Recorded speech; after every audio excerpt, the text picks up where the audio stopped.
आश्वासन वाला काम हुआ। आश्वासन ना हो, खाली इंतजार कराए। सुना सुना कितना लोग हमके ताना मेहनत करता, हमार बात पहले सुना। ताना तो प्रधानमंत्री के मारत है जनता, मुख्यमंत्री के ताना मारत है, एकर गौन बात है। कैसन मरद बड़ा मर्द रहेला, महामर्द हैला।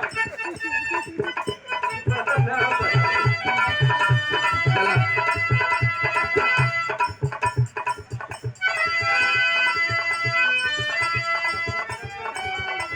सुना हमार बात के साथे का हमरे सखी सहेली का करेली। का करेली? सफावा का सखी खेलावली ललनवा,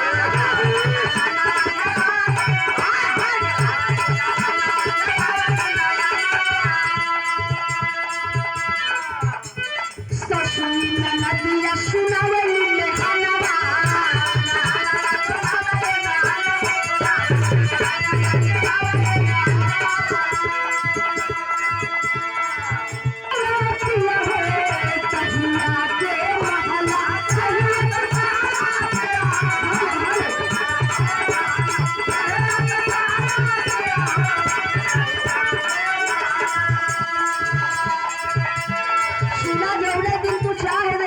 रुका रुका है पकड़ा 50 से, अब 50 से हमको प्रदान भैल।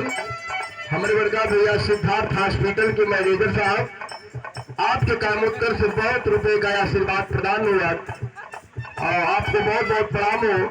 आम जनता को यथाउचित नमस्कार नमस्कार हो। सुना हमारी बात सुना। सुना जहिया तुझ होला पिया हो, तहिया के महला जहिया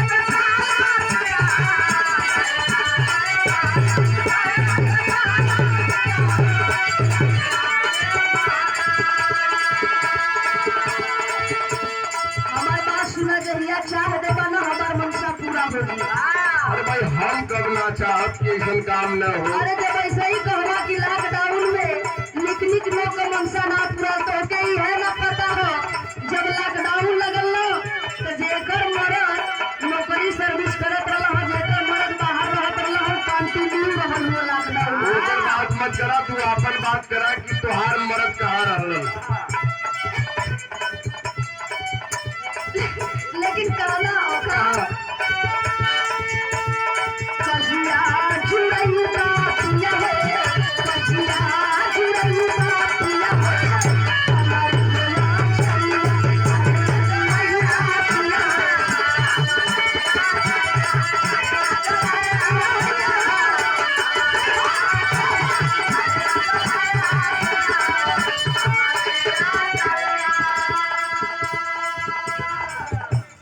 अब देखा कर्म ही पूजा हो। अच्छा कर्तव्य कह दिले हैला, अब इतना जल्दी फरियाई ना। और जब फरियाई तो वो महसूस हुई। अब महसूस का हुई सुना। सुनावा।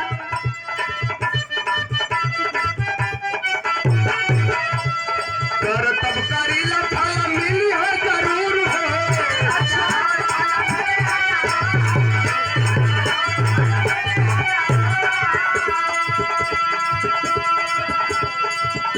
इतना हमके मजबूर मत करा, इतना मजबूर भी मत करा कि हमके सुसाइड कर लेवे को। तो सुसाइड करे लगला।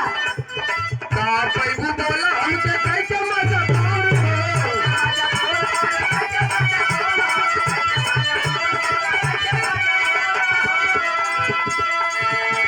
जवन कहलू है कि जहिया तू चाहला ए पिया दहिया के महला।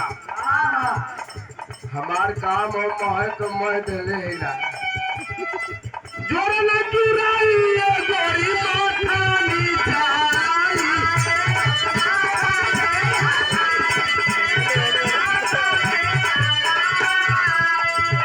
अरे जोर माथा निचाई।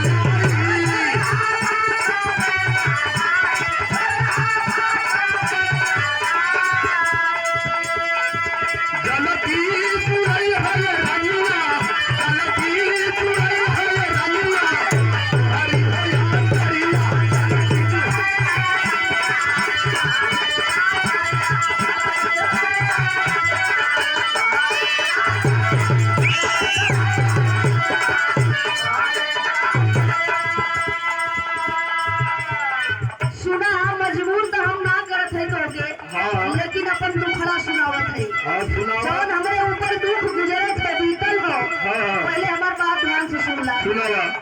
सुना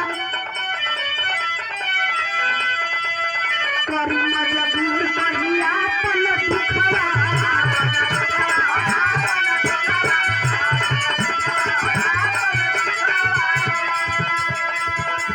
एक दिन नीक नहीं